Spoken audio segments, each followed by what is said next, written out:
Hi everyone, welcome to a new tutorial. Okay, so this time I want to talk about sample choir libraries. And during the last years, I received quite a few messages from people asking me how I set up sample libraries, choir sample libraries. What do I do to, or how do I tweak these libraries in order to get some decent results? And I thought I'm doing a little tutorial about this. So let me just play you the full track and then let's get into the details. So I'm muting my microphone here and let's go.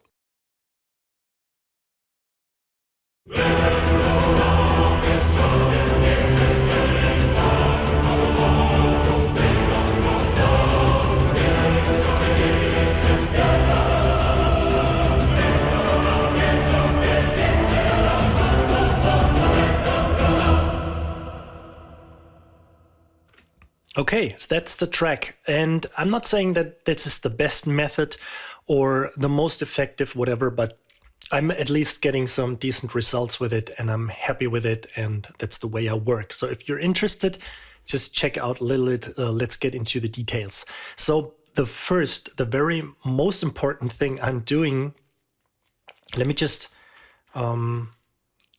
quickly get rid of the effects and all the things I'm applying here and show you what I did first. So to save you a little bit of time, to not get you into like a 1 or 2 or 3 hour tutorial, I set up everything and we just talked through the details. And so let's first check into the instrument itself. So I'm using a Stratsos Storm Choir for this, 2.1 to be exact. And I'm loading the sustain samples and the staccato samples, and I stack them to make it a little bit bigger. And I use these on the same, not only on the same output, but also on the same MIDI channel. So when you play them, let me just quickly play them for you.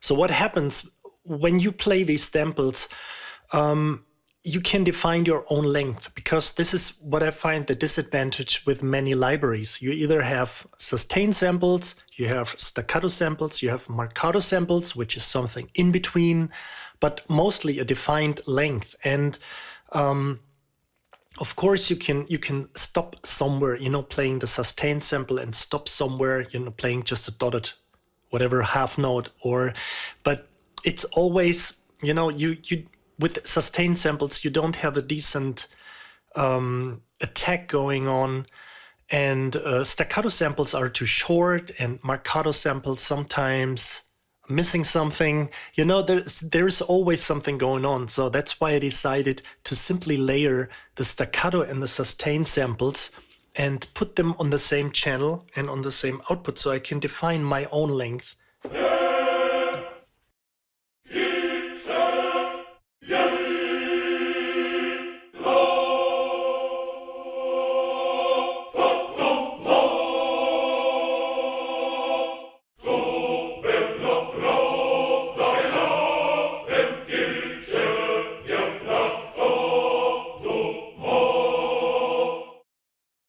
So I'm not tied to, all these different articulations.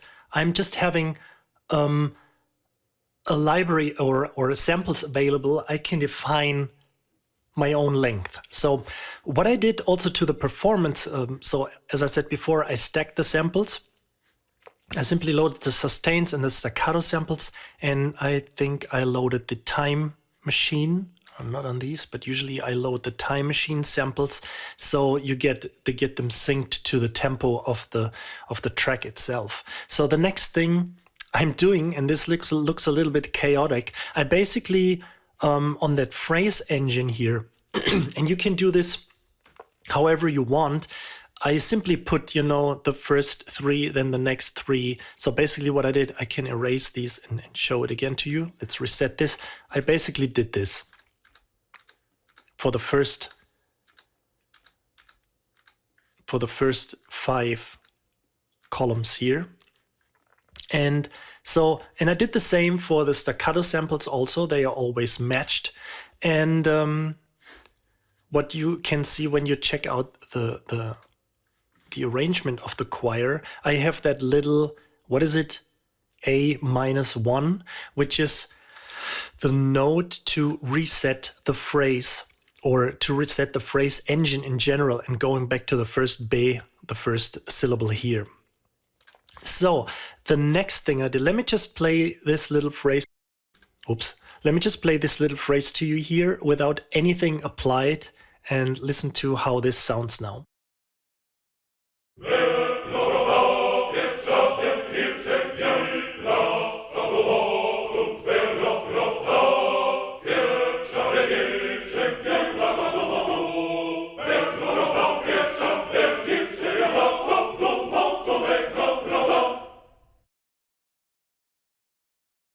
Okay, so still sounds a little bit robotic, but we will take care of that later.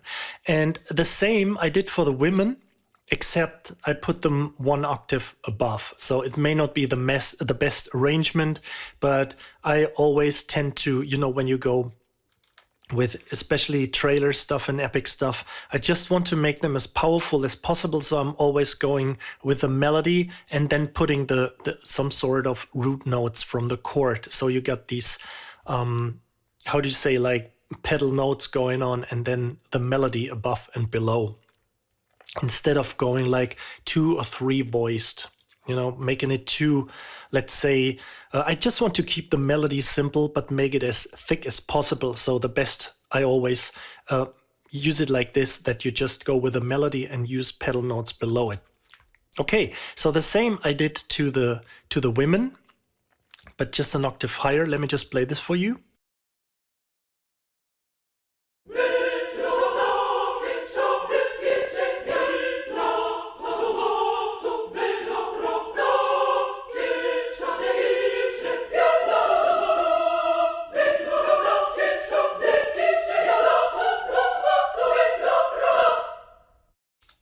Okay, sometimes it may happen that you hear some glitches, or this may happen too because of the performance. I mean, first of all, my computer is like older, like 5 years, something like 6, 7 already. Oh my God. But I also want to keep the latency decent for a recording. So you may hear some dropouts or little latency problems or glitches, crackles. You may use it by watching other videos, but not by people having better computers probably than I do. So whatever. The next thing I did to kind of, because it sounds a little bit, you know, it sounds a little bit strange when you hear the both articulations simply layered. So what I did to make it a little bit more realistic, you can apply whatever compressor. In this case, I put here, I used the FG stress. And let's listen how this sounds when you apply the compressor to this phrase of what the men are singing here.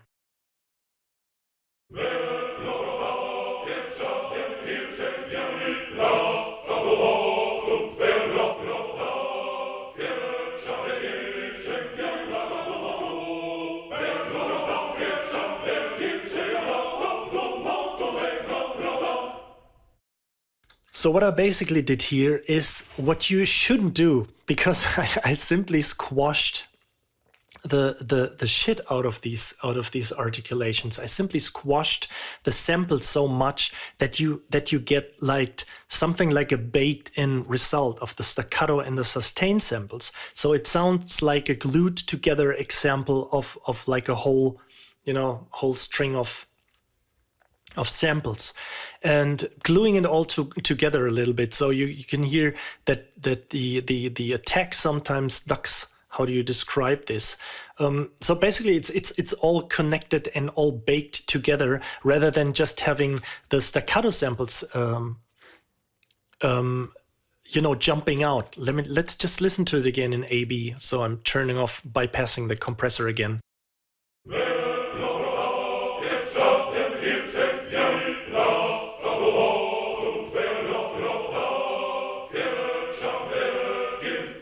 So I think you get the idea. If I would just do it, by perfectly trying to balance out the sustain and the staccatos, you would still hear these jumps in the staccato phrases, and also, having the sustain samples a little bit lower, or maybe if the sustain samples are too loud, you wouldn't hear the attacks of the staccatos. So by doing by turning up the volume of the staccatos a little bit more, I think it's a little bit more, but not really. Yes, just a little bit.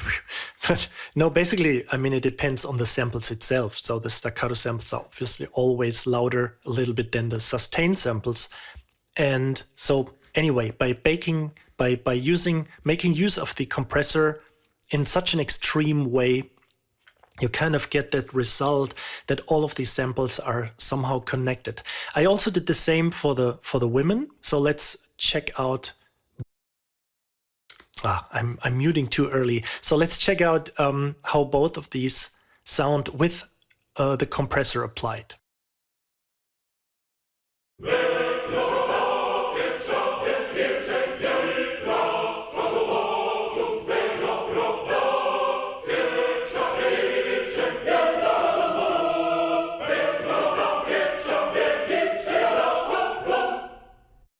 You heard a little bit of a delay going on. Let me just play that phrase for you again.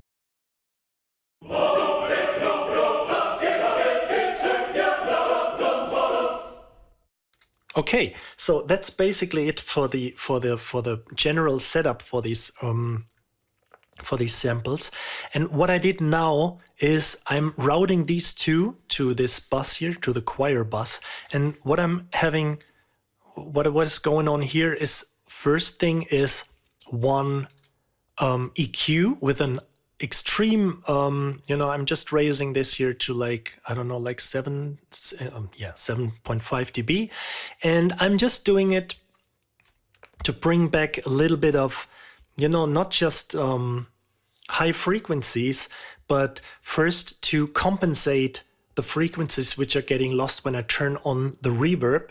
And second, I just want these samples sting through the rest of the track. Okay, so just to say it right, I mean, to say it, mention it, the track I wrote like this little snippet. I just, did like a general basic arrangement. It took me like an hour, but it's just there for the sake of presentation. And it's probably not the best, but it works for this tutorial. So if I turn on let me just play you the full track, and I just turn on and off and play a little bit through the frequency band here to give you an idea of what I'm trying to achieve.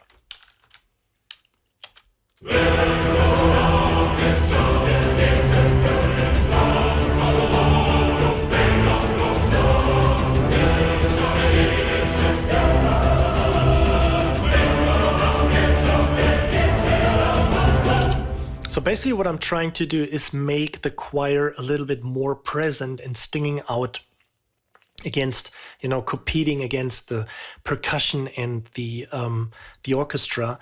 And you always have to treat it in an individual way. So many people, I know I get this message many times. So how can I generally do this or that? You can't when it comes to mixing. You simply can't, because each track or every track is an individual track. And even if you just have the same arrangement going on and you just switch keys or you just turn something an octave down, the whole thing changes. So you have to individually find the best solution for each track. So you can't say, what I'm trying to say is, you can't simply say, I'm always putting like 5K and put it up like 6 dB on for the choir. You have to decide it where it sounds best. And also you can see, or you can hear, that there's a different mood going on depending on if you're using a higher frequency, you make the choir sound more silky or more harsh when you put it like more in the 2.5K area. So let me just play it again for you here.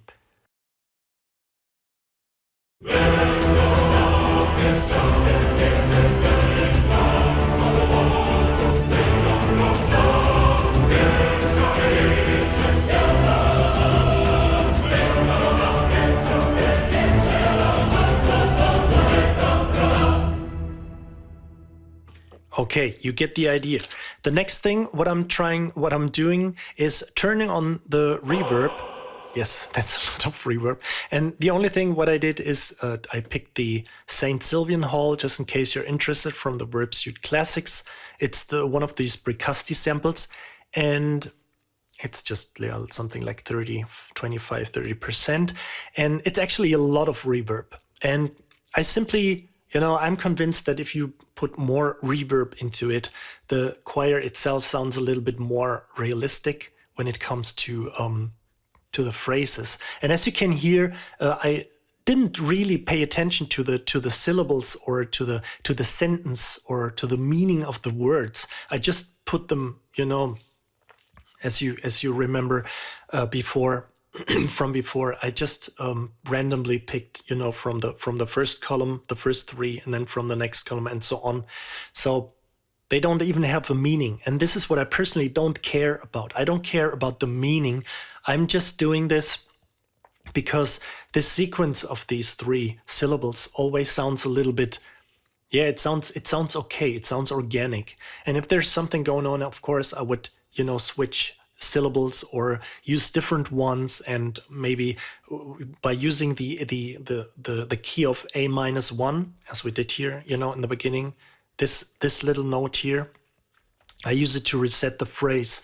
But in general, I just I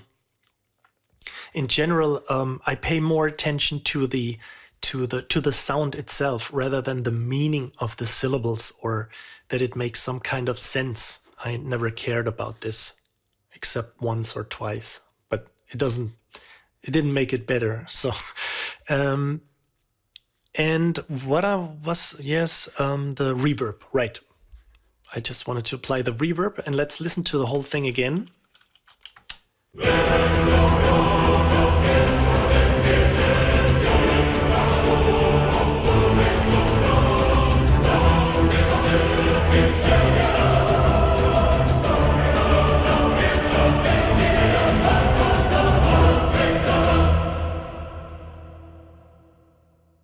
Okay, so that's basically the main thing. There's another thing I want to talk about, which is really important in my opinion. As you can see here, I delayed. I'm still having the German version. I just wanted to switch to the US version, but I simply forgot to restart. So this is the delay, and there's a very crucial thing you have to take care of when you get a new library. This is just a little advice. When you get a new library, simply don't listen to the patches itself, or simply don't pay attention to the sounds and everything.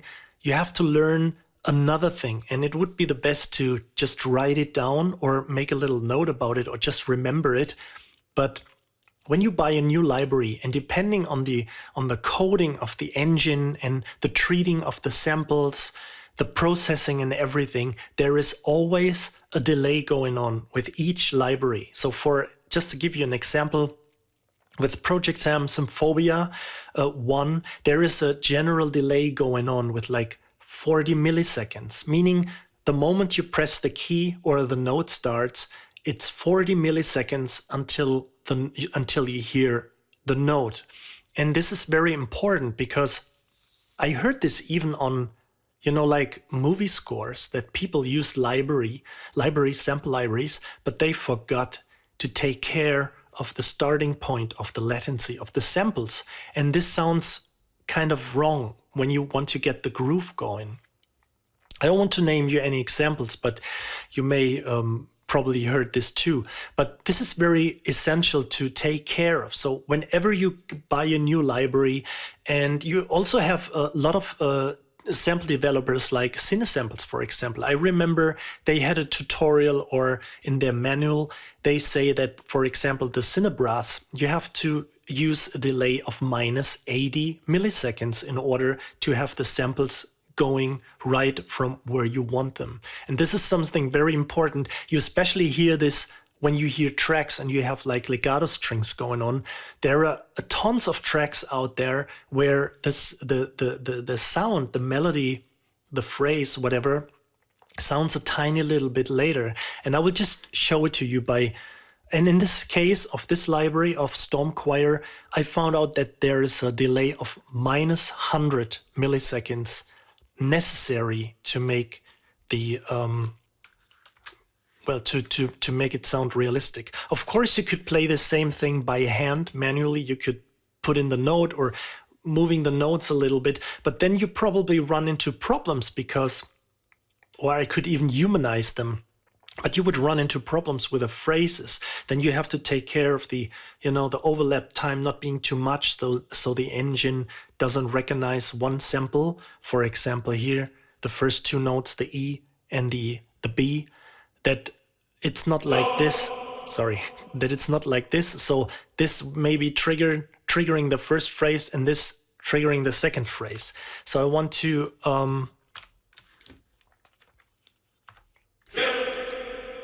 my Control Z is not working. I don't know. So I reset it. So I don't want to provide. I just want to prevent chaos. So let me just listen. Let me just play you the example without the latency, and you may notice what I'm talking about.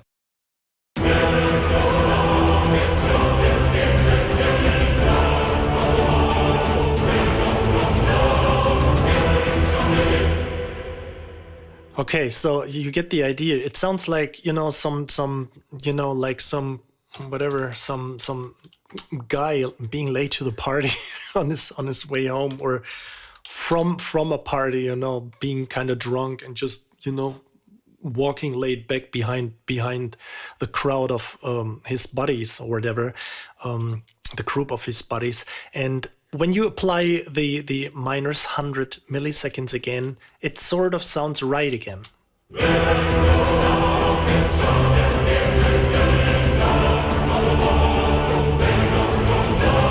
So there is still a little bit of delay going on, but I want to keep it natural because there is always a little bit delay going on in the real world too. So I don't want to make it, like straight and stiff, just everything on one and everything on no humanizing going on.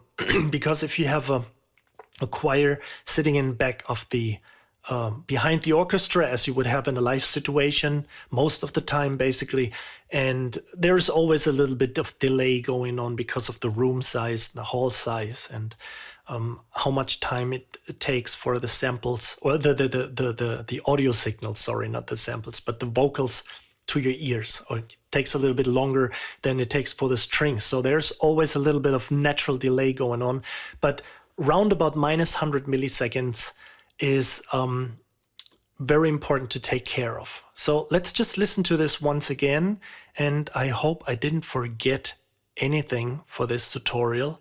And let's just listen to this once again.